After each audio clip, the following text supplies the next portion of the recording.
Bueno, pues bienvenidos nuevamente, bienvenidos y bienvenidas. Les damos la más cordial de las bienvenidas al ciclo de conferencias. Para presentar a nuestro ponente de lujo, queda en uso de la palabra el director regional del Centro de Mediación, Conciliación y Justicia Restaurativa del Poder Judicial del Estado de México, maestro Mario Alberto Montaño Delgado. Adelante, maestro.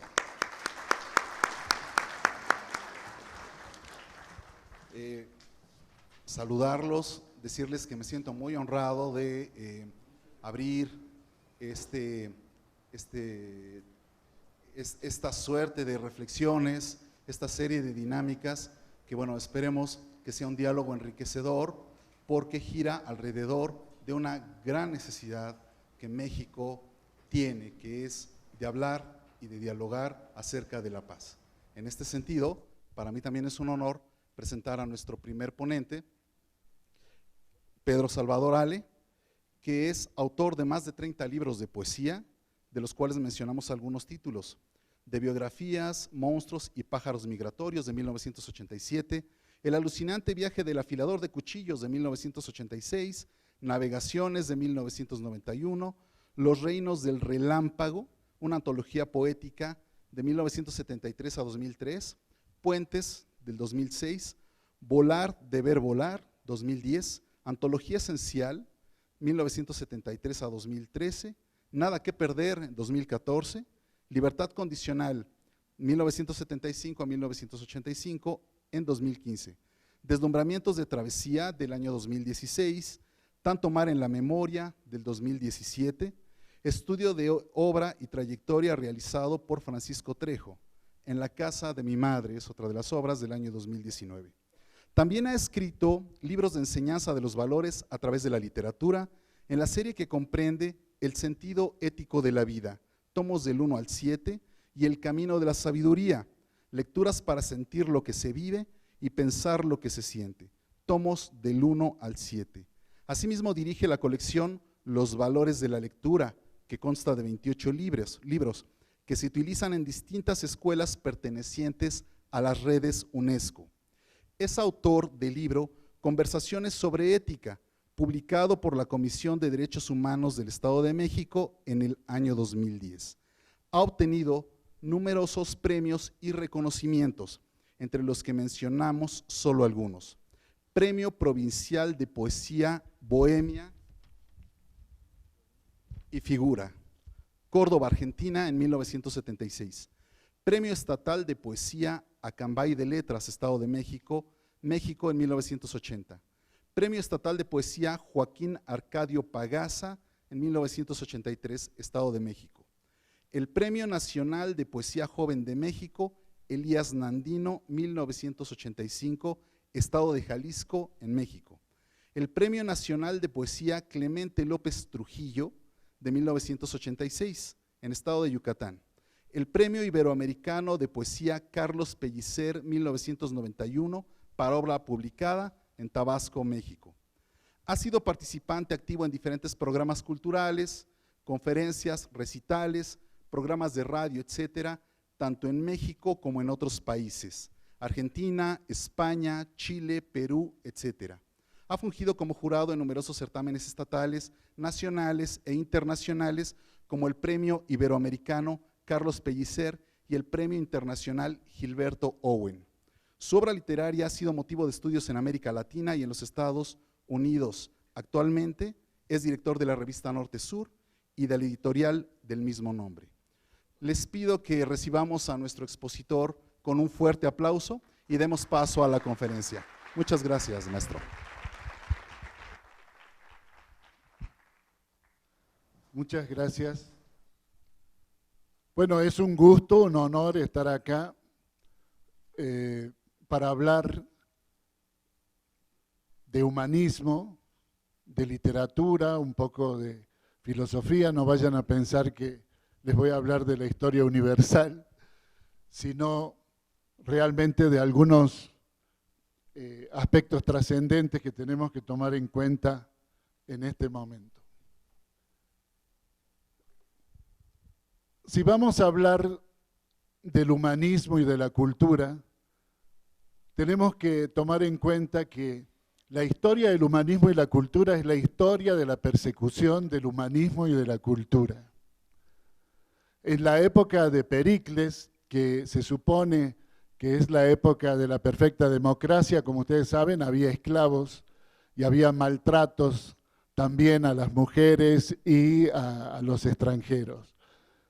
Si hablamos de la antigua China, ¿no es cierto?, en la época de Confucio y de Lao Tse, hablamos también de la persecución que vivieron por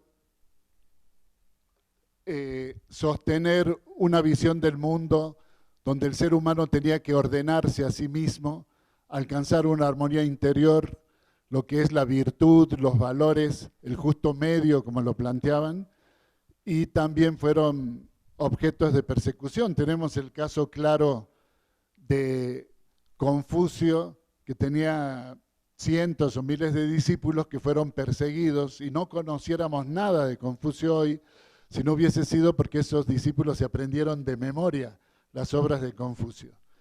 Y cuando decapitaron a muchos de estos discípulos, se dice que florecieron melones en la nieve, ¿no?, como metáfora, como leyenda. Y Ray Bradbury, en Fahrenheit 451, toma esa idea de lo que sucedió históricamente con Confucio para crear Fahrenheit 451, que es la temperatura en la que se quema el papel y donde los libros están prohibidos, y por lo tanto el acceso al conocimiento. Entonces, en Fahrenheit 451, si ustedes recuerdan, son guerrilleros o perseguidos o subversivos aquellos que se aprendían los libros de memoria para preservar la cultura de la humanidad. Vivían en bosques y eran perseguidos, un poco como esta época o como las épocas del nazismo, donde todo tipo de lectura ya era una lectura sospechosa, como lo suele ser hoy. Alguien que ande con un libro bajo el brazo ya es objeto de sospecha. ¿Por qué? Porque usamos la tecnología y ya es muy difícil andar con un libro, ¿no es cierto? Es casi excepcional. Hay jóvenes que se asombran de pronto de llegar a una casa y ver que hay una biblioteca, porque piensan que las bibliotecas son cosas del pasado y que no tienen que ver con las casas. Hoy en día vemos la arquitectura, vemos la construcción de casas sin dejar espacio para los libros. O sea, es como una corriente donde se trata de negar todo aquello que tenga que ver con el humanismo. Hasta la palabra humanismo no es utilizada por los medios de comunicación, es una palabra negada. Vivimos una época de deshumanización, pero tenemos nosotros que proyectar una idea, contrarrestar esa violencia, esa dictadura de los medios de información, que lo único que logran es el achatamiento de la conciencia colectiva. Y para eso pues existe justamente que lo clásico siempre va a ser lo actual. Se piensa que lo clásico es aburrido, que no tiene nada que decirnos, nada que comunicarnos, y sin embargo, en lo clásico siempre va a ser vigente y va a ser parte del humanismo y de nuestra vida cotidiana.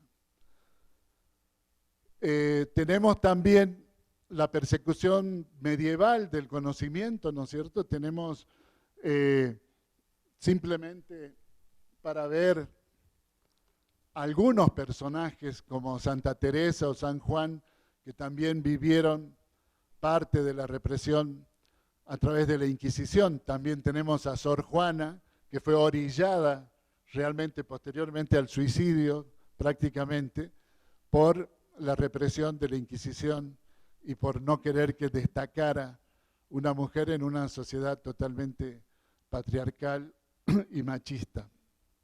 Entonces, la historia, es muy difícil hablar de una historia del humanismo que no haya sido objeto de persecución. Y esa persecución está dada también a través del conocimiento.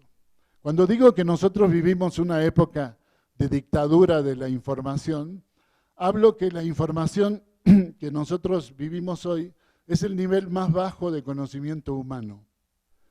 Después de la información viene el conocimiento y después del conocimiento la sabiduría, que no es otra cosa que la interpretación personal de una situación, de un hecho. Y estamos muy lejos de llegar a una interpretación y a una reflexión sobre la realidad, sobre lo que realmente nos pasa. Hoy vemos que en primer lugar están los medios de información, en segundo lugar estaría a lo mejor el Ejecutivo y en tercer lugar el Poder Legislativo, ¿no? No, en primer lugar los medios de comunicación, en segundo lugar el Poder Judicial, en tercer lugar el Poder Ejecutivo y en cuarto lugar el Poder Legislativo.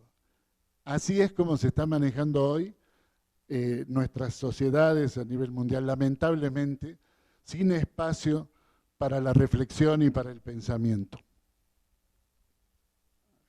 Bueno, por ejemplo, en la época Dostoyevsky, a través de su obra, él ya proyecta lo que iban a ser los campos de concentración, lo que iba a ser Siberia, lo que iba a ser, digamos, la represión, el totalitarismo. ¿Sí? Kafka se adelanta a las pesadillas del nazismo. ¿Sí? Los escritores siempre han sido visionarios respecto al destino de nuestras sociedades. En la época de Cervantes, pues también se perseguía no tan solo a los judíos, sino había muchísima represión, de la cual el propio Cervantes fue objeto también. Vemos que su obra representa muchísimo de la aspiración de la humanidad sobre esos sueños que van a ser tomados por la utopía romántica del siglo XIX. El romanticismo está basado totalmente en los temas universales, pero sobre todo en el tema de la justicia. Los grandes poetas románticos fueron poetas que abogaron por los derechos humanos y por la justicia, ¿no? Entonces, la primera revolución industrial está marcada justamente por los poetas que tratan de denunciar lo que iba a suceder con la naturaleza y con lo que se iba a venir con la tecnología. Charles Dickens justamente es un escritor que denuncia los atropellos contra la infancia, contra los niños que eran explotados en fábricas, en empresas y que sufrían castigos tremendos, ¿no es cierto? O sea, Charles Dickens fue un extraordinario escritor. Se decía, cuando él hizo una gira por Estados Unidos, les leía a miles de personas y era un gran lector de obras que las representaba desde el punto de vista teatral. Hablo de esto porque los escritores han sido objeto de persecución de una o de otra manera. Cuando se habla a veces de que los poetas siempre están nada más en la bohemia, ¿no? Y que qué felices de los poetas que andan siempre en la bohemia, en la droga, entonces como si eso fuera patrimonio nada más de los poetas y no todos tuvieran sus vicios y sus disipaciones. El poeta tiene una moral que es estética. No importa si el poeta es alcohólico, drogadicto, homosexual o lo que sea. Se lo va a juzgar por la obra que representa, por lo que realmente hace. Y lo que generalmente hace un artista, un poeta, un humanista, un escritor, es ejercer la libertad de la palabra, la libertad absoluta. No puede haber un poeta, un artista verdadero que no sea libre, que no sea rebelde ante las estructuras de un sistema de dominación. Entonces, el artista verdadero es un artista que ejerce su plena libertad de expresión. Y cuando no es así, se da la represión. Entonces, el Estado ha intentado siempre frenar las voces de los poetas y de los escritores, verdaderos y auténticos. Cuando se mueren, le hacen homenajes, pero durante toda su vida se dedica el Estado a reprimir la libertad de los artistas y la libertad del escritor. Y también, incluso, la libertad que tratan de ejercer los periodistas. Entonces, sostener el humanismo defender los valores y los derechos humanos, que lo hacen con plena libertad los artistas, siempre ha sido mal visto por el sistema. Por eso se habla de los poetas y de los artistas como seres bohemios, románticos, que están locos. Y no hay ningún tipo de locura. Para delirar, para hacer una verdadera obra de arte, hay que tener los pies bien puestos en la tierra. No se puede crear verdaderamente si no se es libre. Ya dijimos que Kafka se adelantó a las pesadillas del nazismo.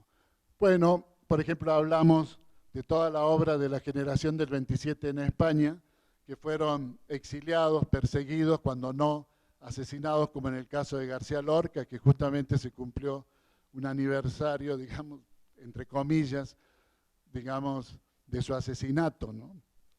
Y que todavía se están tratando de descubrir los restos. Desde las tablillas sumerias hasta las tabletas electrónicas se ha dado ese combate hacia el humanismo. Por eso hablaba yo de la persecución. La lectura nos lleva al humanismo y sobre todo las relecturas, porque leer es una suerte de inmortalidad. Cuando nosotros leemos no estamos leyendo nada más a un autor, estamos leyendo a cientos o miles de autores que leyó ese gran escritor, ese gran poeta. Cuando nosotros leemos un libro antes de dormir, antes de entrar en un sueño, estamos leyendo múltiples sueños del escritor que lo hizo. Estamos trascendiendo el tiempo y el espacio a través de la lectura. ¿Qué es lo que nos permite la lectura de un libro? ¿Sí? Nos permite un espacio de reflexión, de pensamiento y un espacio de vuelo hacia adentro.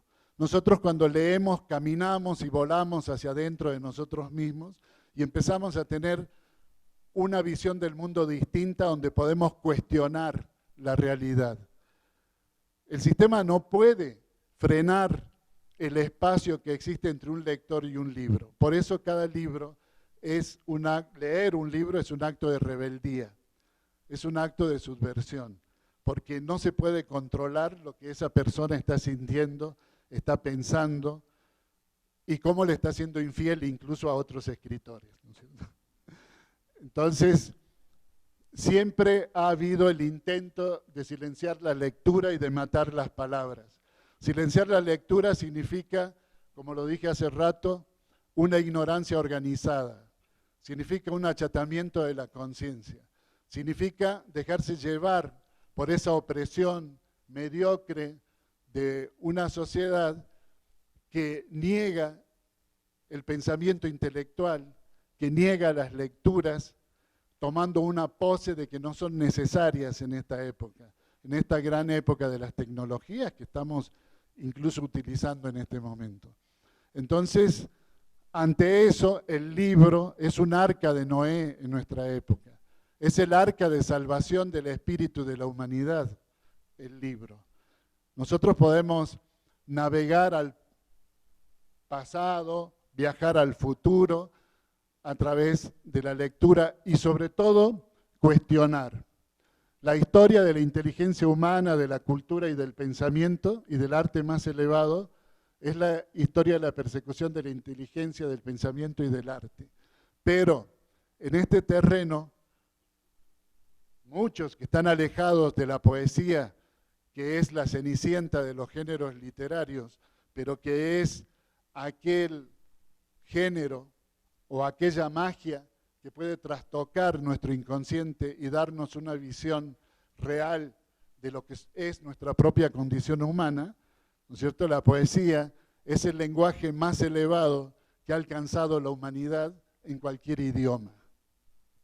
Por eso Luis Cardoso y Aragón decía que la poesía es el único testimonio de la existencia del hombre,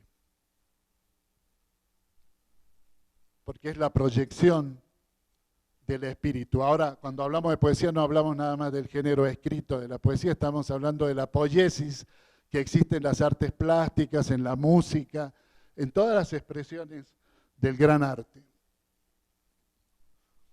La buena lectura es rebelde. ¿Por qué es rebelde la lectura? porque hay un razonamiento, un cuestionamiento, porque hay imaginación, realidades, mundos posibles. Cuando nosotros razonamos, nos encontramos con una facultad de poder justamente cuestionar algo que está pasando. Y la imaginación toca a otra imaginación. La imaginación es creación. Todo lo que nosotros vemos ha sido imaginado antes de tomar forma. Cada una de las cosas que nos rodean fueron imaginadas.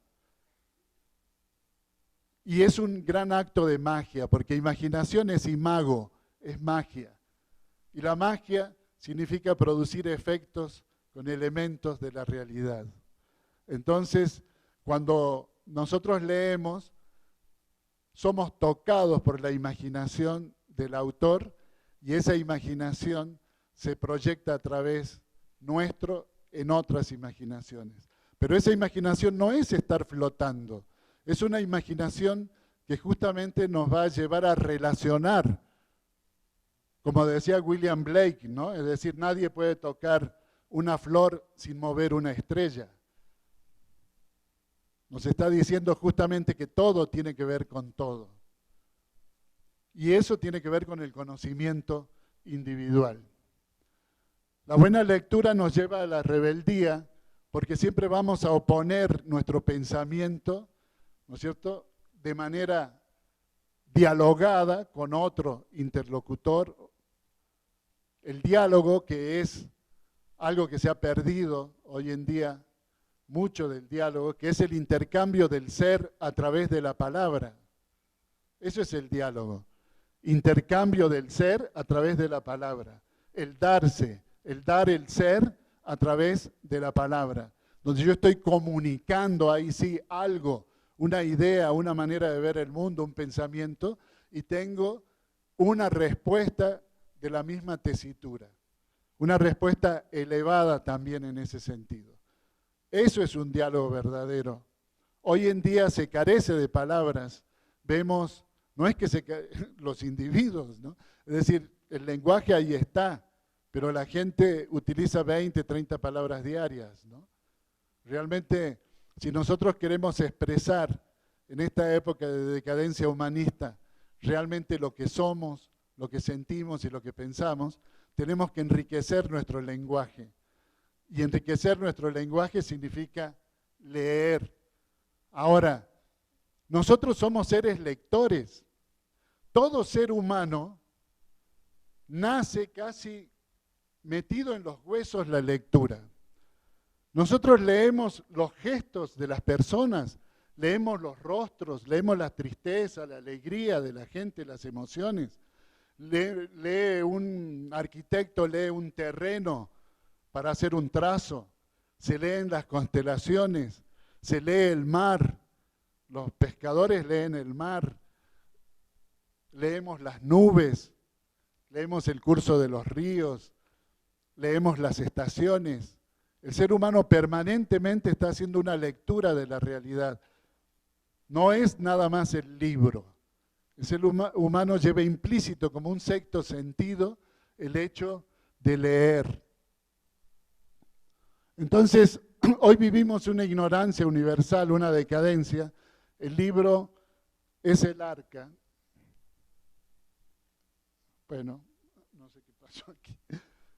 El libro es el arca que realmente nos puede salvar de este naufragio. Sí, por eso yo insisto que nosotros debemos permanentemente estar en contacto con los libros. Hoy los libros pueden convivir con la computadora. Ese es el asunto, no es una cosa u otra. ¿No? O sea, realmente no es que tengamos, que si existe la computadora o los móviles o los celulares, ya no van a existir más. ¿Ya ven por qué no sirve la tecnología? Mira. Aquí tengo, bueno, no importa. No, aquí ya me voy a guiar así. O sea, ¿En qué consiste el acto misterioso de leer?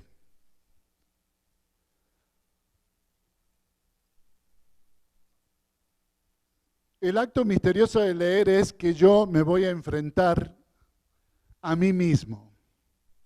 El lector de un libro, el lector en sí, está terminando la obra que está leyendo. La obra no puede estar concluida si no existe un lector. Es el famoso triángulo de Dryden, ¿no? Que tiene que existir el escritor, la obra y el lector, ¿sí? Entonces el lector le va a poner sentidos, le va a poner pensamientos, le va a poner sentimientos y él mismo le va a estar dando forma a los paisajes, a los personajes, a todo. Realmente el lector se convierte en un creador y un gran lector termina convirtiéndose en escritor, ¿no? O en crítico literario, ¿no? Entonces, el destino de todo libro, se dice que cuando el alumno está preparado, el maestro llega. Cada uno tiene o puede encontrar a sus propios libros y puede encontrar a sus propios autores. Hay gente que dice, no me gusta Isaac Asimov, o no me gusta Milán Kundera, o no me gusta Borges, o no me gusta Rulfo, no importa. Para cada quien habrá un libro. Todos podemos encontrar un autor que realmente nos guste. Yo no creo mucho en los grandes programas gubernamentales de fomento a la lectura. Yo creo que uno debe propiciar la lectura, pero no crear todo programas oficiales, porque yo creo en el fomento de la lectura a mí mismo. Yo creo que, como decía Borges, la lectura tiene que ser un acto feliz.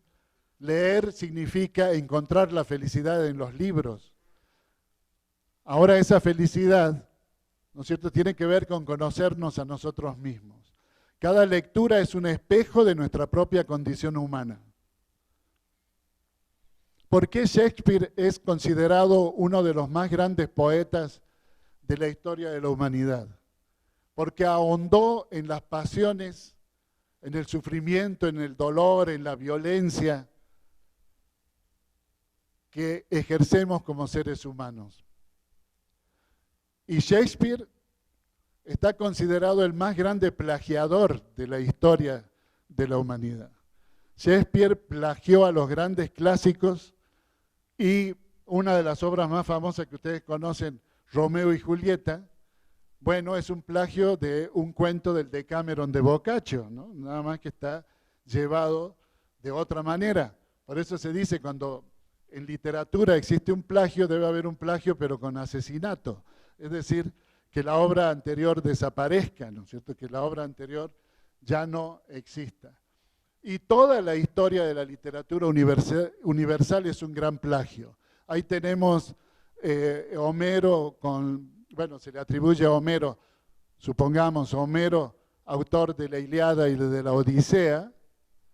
Bueno, el primer gran plagio es el de Virgilio, ¿no es cierto?, con la Eneida, que trata de sintetizar las dos obras en uno para hablar de la fundación de Roma y justificar o darles una gran obra realmente al Imperio Romano, ¿no? Entonces, es un solo cuerpo la literatura, el arte en la humanidad. Cuando hablamos de cultura, no es la rumba o la cumbia o el reggaetón o el rock. La cultura es el arte verdadero que nos dignifica como seres humanos, que nos dignifica en la historia de la humanidad. Por eso se dice que si borráramos toda la historia oficial del mundo y dejáramos nada más la historia del arte, allí comprenderíamos realmente quiénes somos hasta el día de hoy. Porque el arte busca la belleza. Y la belleza es lo que se opone a la violencia. La belleza es estética, es armonía y es ética. La belleza no es moral, pero sí es ética. Entonces, hoy el ser humano todavía sostiene la belleza como uno de los grandes pilares para enfrentar a la violencia. Y esa belleza la encontramos en el arte. En el arte está la belleza que nos demuestra quiénes somos en términos espirituales y humanos. Quiénes somos como humanidad. Está reflejado en las grandes obras de arte. Entonces, allí es donde nosotros tenemos que encontrar un camino, ¿sí? ¿Por qué son utopías?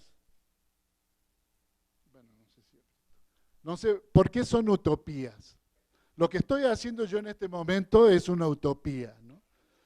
Es una utopía en el sentido de que tratamos de sugerir de que la lectura, el análisis de versos, un verso nos puede representar una idea clara sobre el fenómeno del tiempo, sobre la muerte, sobre el amor, sobre la fraternidad, sobre la solidaridad humana, ¿no es cierto?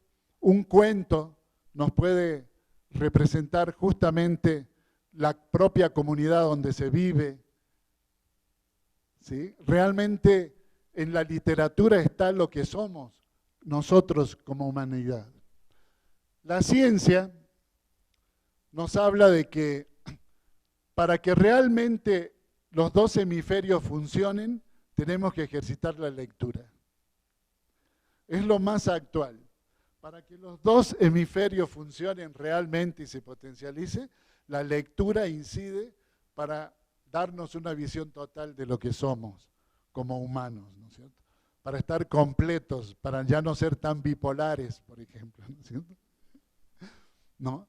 Para ser un poco más coherentes cuando decimos que por qué no respondemos a la realidad como debiera ser a veces, es porque realmente estamos mal. Vivimos muy exteriorizados, muy proyectados hacia afuera, muy manipulados por los medios de información, que no de comunicación, y entonces realmente nos encontramos desvalidos, nos encontramos a la intemperie. Y mucho de lo que realmente tratamos de hacer en esta era de la tecnología es recuperar esa parte de imaginación. ¿Por qué? Porque nos dan todo masticado, nos dan todo ya hecho. Y la lectura, yo he tenido experiencia con niños en las escuelas, que a veces voy a dar charlas, y que han leído algunos de los libros de valores o de cuentos de los que he escrito, y resulta que los niños en este momento están encontrando un mundo y un camino nuevo a través de la lectura. O sea, encuentran un mundo nuevo, absolutamente nuevo, fuera de la cuestión de la tecnología.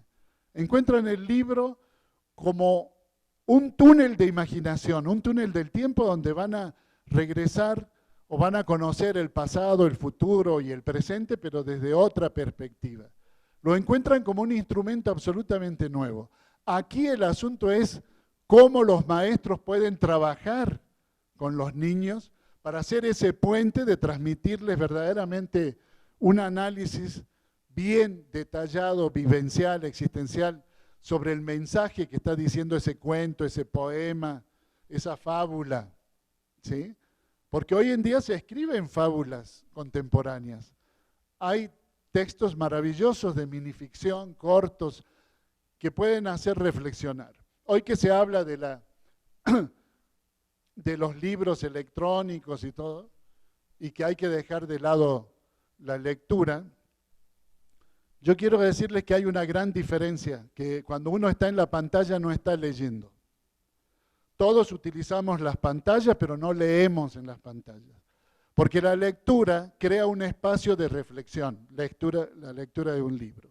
Y cuando se anuncia eso de que hay un espacio infinito, una información infinita, no hay el tiempo para verdaderamente reflexionar, para el tiempo que necesita un lector para asimilar lo que está leyendo y comprender verdaderamente. Entonces son dos tiempos y dos mundos totalmente diferentes. El de la lectura en una pantalla o un libro en una pantalla. Incluso la curvatura que tienen los libros en papel no lo puede dar ninguna pantalla. todas las pantallas han tratado de curvarse un poco, las de televisión y otras, como para que el aspecto visual pueda realmente acercarse a lo del libro. Y no me acuerdo quién es el que creó todo este sistema de los libros electrónicos. Se me va el nombre en este momento, que dice que ya el libro de papel ha muerto, que ya no se tienen que leer más libros porque son una cuestión de ecología, y sí, que el libro electrónico es el que tiene que proyectarse, y lanza toda esta teoría con un libro escrito en papel, ¿no? Tenía que ser gringo, ¿no es cierto?, para hacer eso. Entonces, verdaderamente no puede alcanzar la tecnología a lograr ese espacio que se da en el cerebro, la parte visual, el reflejo del libro con la luz, como sea que lo leamos. No pueden dar las pantallas, no los pueden sustituir. Ustedes saben que en una época se trató de sustituir, digamos, el teatro, que iba a ser sustituido por las novelas cuando estaban de moda en el siglo XIX. Y después todos decían que nadie iba a ir al teatro porque se iba a quedar en su casa leyendo novelas. Y sin embargo la gente siguió yendo al teatro y siguió leyendo novelas. Después, cuando salió el cine, se decía que ya nadie más iba a ir al teatro y que nadie más iba a leer novelas porque ya el cine iba a desplazar, y se sigue yendo al cine, ya después del cine mudo, el cine a color, las videocaseteras con las películas, que ya nadie iba a ir al cine, y sin embargo, hasta hoy en día, todo convive. Entonces, no tiene por qué desaparecer el libro, simplemente porque tenemos un acceso a la tecnología. Como lo decía recién, ¿qué pasa? Pueden convivir los libros con la computadora. La computadora está para mensajes, para cartas, para lo que cada quien quiere utilizar, pero también están los libros, que puede estar la pila de libros al lado de la computadora y uno puede leer también cuando quiera. Es decir, todo tiene que darse a través de una convivencia, ¿no es cierto? No tenemos por qué quitar o desplazar algo. Bueno, yo había sacado unos ejemplos del Quijote de Cervantes, algunas frases de él, para demostrar cómo en una frase que se puede interpretar de manera positiva, nosotros podemos enseñar y transmitir conocimiento. Podemos transmitir humanismo y podemos transmitir valores. Con ejemplos muy simples, ¿no? O sea, ejemplos, refranes populares, mensajes. Entonces,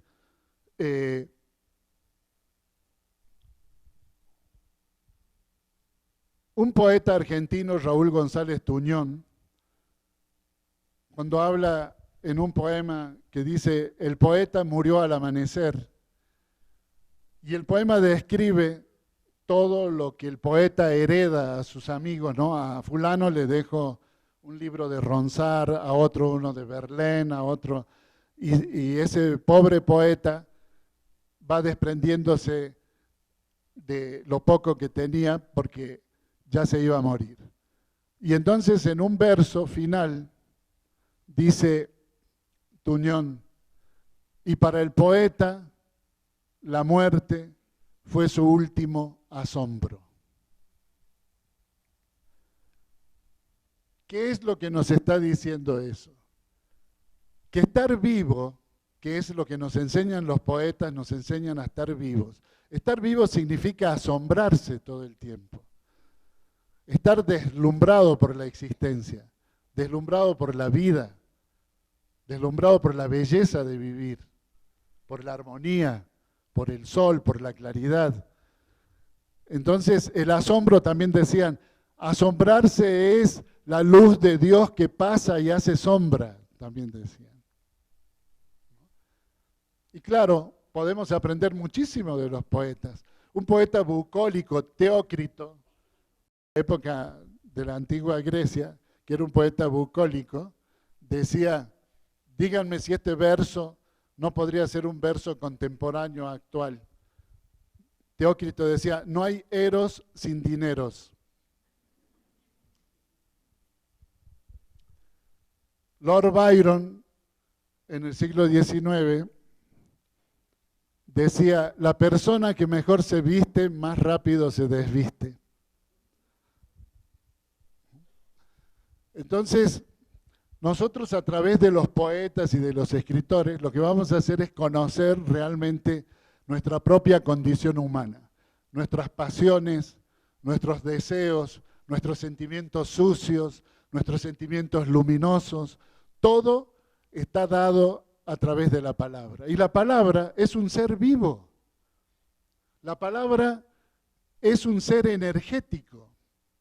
Cada palabra lleva una historia. Si yo digo la palabra maíz, atrás del maíz hay toda una historia. Si yo digo la palabra hambre, hay toda una historia a través de la palabra. Si yo digo guerra, hay toda una historia a través de la palabra guerra. Las palabras tienen un peso energético que trastocan la conciencia del que lee o del que escucha. Entonces, ¿qué hacen los escritores? ¿Qué hace el humanismo proyectado a través de la escritura? Si no es crear de una manera estética y bella aquello que nos represente como humanidad.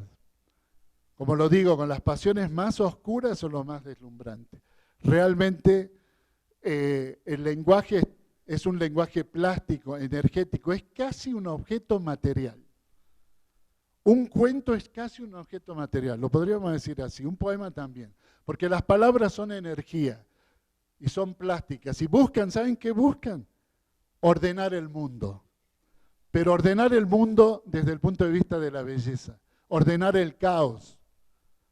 Por eso se menciona también a Adán, míticamente Adán, que hablaba la lengua de Dios, según los musulmanes, y que se le dio a Adán el poder de nombrar las cosas del mundo.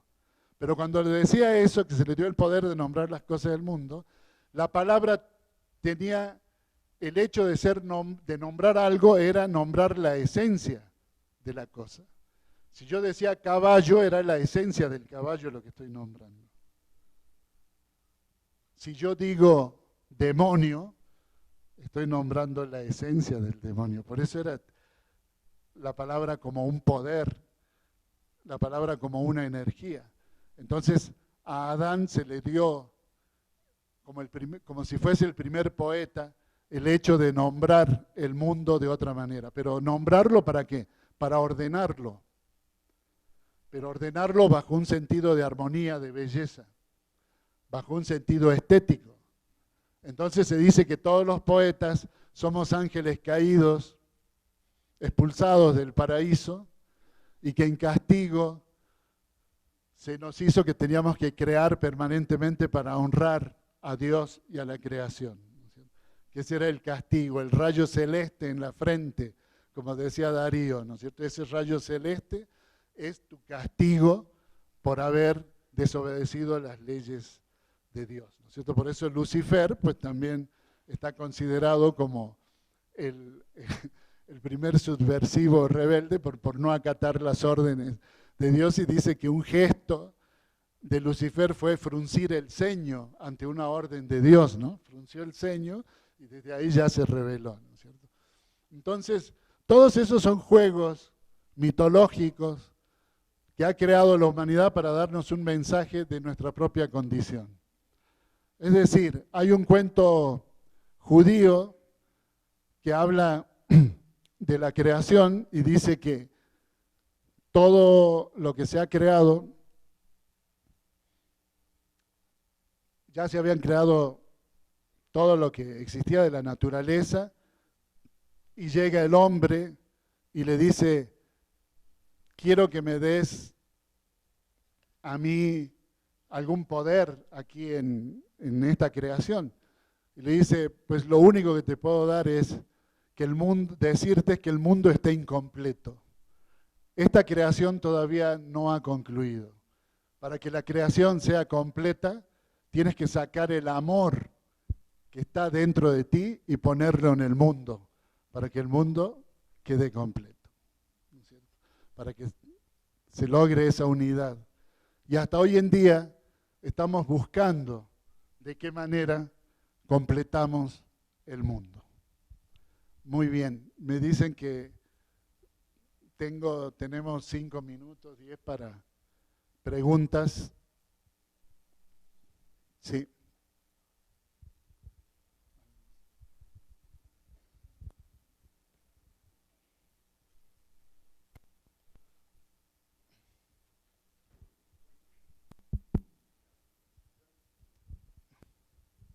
Ya se escucha, creo. Sí. A ver, primero felicitarlo por su brillante exposición. Además quisiera ver si pudiera ahondar un poco en un concepto que me llamó mucho la atención, que dice usted, la poesía es estética, es ética y se opone a la violencia. ¿Podría abundar un poco más en este pensamiento? Se lo agradezco de antemano. Sí. Digo que la poesía es ética porque lleva una estética. Es decir, no puede haber un poema, un verdadero poema, que no lleve música. Y la música es parte, digamos, de una estética de construcción, donde tiene que haber una armonía, y esa armonía es lo que nos da la estética. Ahora, ¿por qué digo que es ética? Porque la ética es armonía.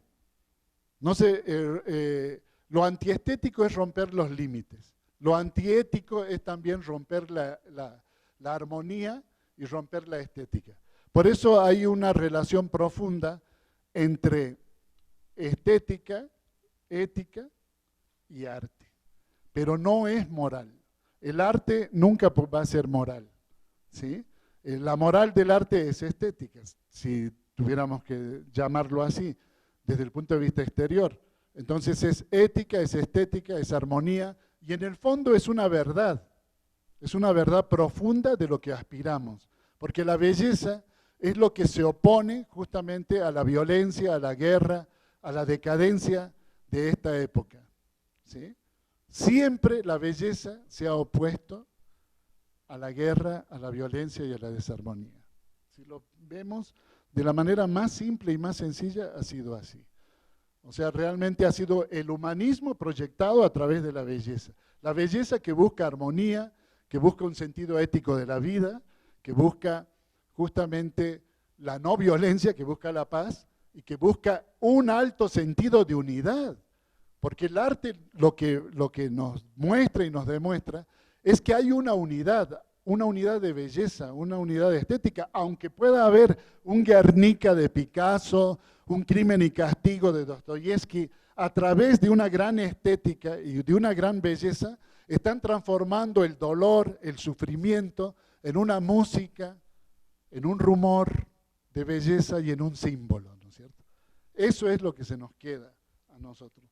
Por eso cuando nosotros enseñamos o proyectamos que se lea, que se interprete a los poetas, que se interprete, digamos, a los narradores, a los escritores, a los filósofos, estamos abogando porque hay una comprensión mayor de nosotros mismos, de quiénes somos, qué hacemos y hacia dónde vamos, que ha sido el planteamiento desde el principio de los tiempos de la humanidad, ¿no es cierto? Ese paraíso perdido, metafóricamente, es el paraíso de la unidad. Cuando hablamos metafóricamente de concordia, por ejemplo, que era una palabra que se usaba, que quiere decir el corazón en armonía con la naturaleza y con todos los seres vivos. Esa es la concordia.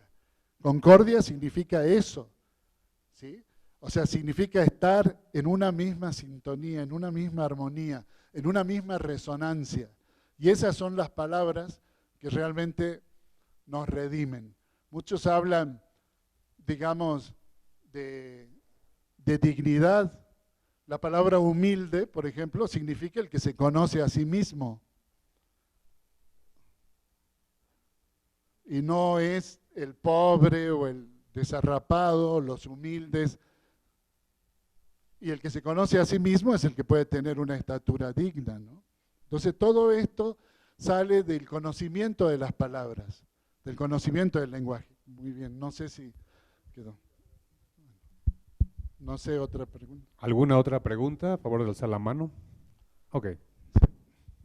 No me vayan a preguntar a qué me dedico, porque no. Gracias. Gracias por compartir todo lo que nos ha. Es una pregunta y una petición.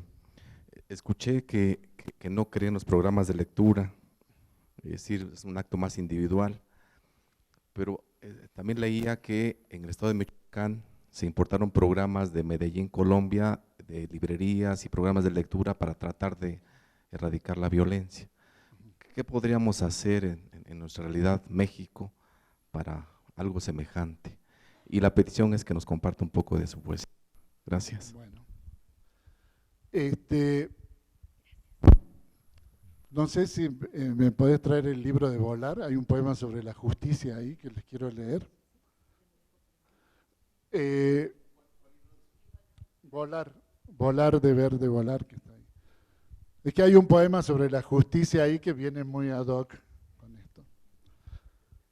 Sí, yo realmente, toda forma de totalitarismo, de que digan, ustedes tienen que leer todo esto, lo que estamos así, de una manera dura, digamos, de fomentar la lectura como a la fuerza, eso es lo que ha perjudicado en las escuelas, incluso por eso los chicos salen odiando la literatura, ¿no? Porque aparte les enseñan poemas cursis, o sea, lo peor de la literatura mexicana, latinoamericana, universal, lo peor se lo enseñan los maestros a los alumnos.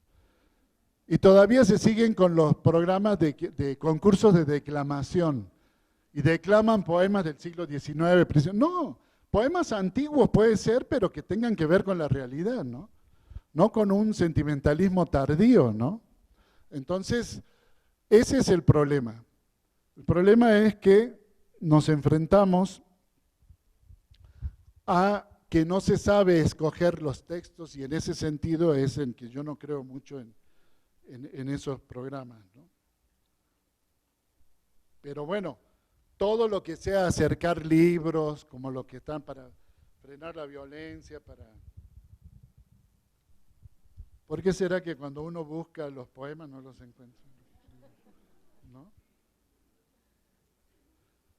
No quieren que los lea. A ver, sin agraviar a los presentes, la justicia carece de luz. Sale el sol para la poesía, el hombre, la mujer que sueña. La justicia es un desierto en el que los hombres siembran mentiras. La justicia es para el poder, la poesía es para los jóvenes. La justicia es para el cura, el militar, el inversionista. A ellos los mira, los palpa, los reconoce. Para ellos trabaja la justicia. La justicia lo explica. Es justicia para unos, miseria para los más. La poesía es para todos. La justicia, dicen sus administradores, no es el bien ni el mal. La justicia es para los crímenes castigados a conveniencia. La justicia es, venga mañana. Los diarios, los noticieros aseveran que la justicia es nuestro destino, que la justicia es el poder establecido. La poesía dice que la justicia ha muerto. El pueblo violento desangrándose responde, la justicia somos nosotros. La poesía no sabe, no, lo que es la justicia. Solo sabe que no hay justicia. Y no sé quién sepa más. Lo que sí es que la gente sabe que no hay justicia. A golpes o disparos no hay justicia. O sea que de un modo u otro existe la justicia por su ausencia. Todos lo saben. Y si esto es absurdo, identificar la aplicación de la ley, la justicia con la poesía, que no hace diferencia con los hombres, a todos les canta, a todos los ama, no puedo señalar que la justicia existe y no debemos dejar de conocerla o abandonar nuestra resistencia por la simple desidia. Ahora puedo decir que existe cierta coincidencia. La poesía es el amor. La justicia no sabemos dónde está ni cómo es, no la podemos dominar, ni conocer, ni implantar. Esa justicia que nos hace luchar, justicia que solo en el amor cumplimos a carta cabal, como la poesía.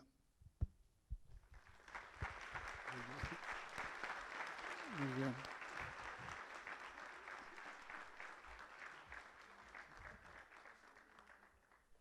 ¿No se enojaron? ¿No? ¿Está todo tranquilo? Muy bien, no sé si haya otra pregunta y si no ya… Sí. Verdaderamente es un placer escucharle, lo felicito. Usted dice que la lectura en las computadoras no son recomendables, ya nos explicaba por qué. Ahora está muy de moda los audiolibros, ¿usted qué opina de ellos? Bueno, o sea, todo lo que sea escuchar en este sentido, si es un buen audiolibro, digamos, está bien hecho, no con esa voz horrible que por ahí aparece, está bien que sean locutores, actores, gente que ama la literatura y que pueda grabar esos audiolibros, me parece muy bien para ir en el coche escuchando. Yo también hace años saqué un disco con poemas musicalizados y yo no canto ni cuando me baño, pero ahí no canto, pero digo el poema, no declamado ni nada, acompañado de un fondo musical, no un fondo tomado, sino se creó la música, hay rancheras, hay tangos, hay blues, y yo lo único que hago es decir el poema, ¿no es cierto? Entonces, escuchar es muy bueno, incluso hay un gran regreso a la radio, ¿sí? La gente también está dejando esa parte visual, que todo tiene que ser visual, y hay una gran tendencia a regresar a escuchar la buena radio, ¿no? Que te permite trabajar de otra manera, en fin. ¿Sí? Bien. No sé si…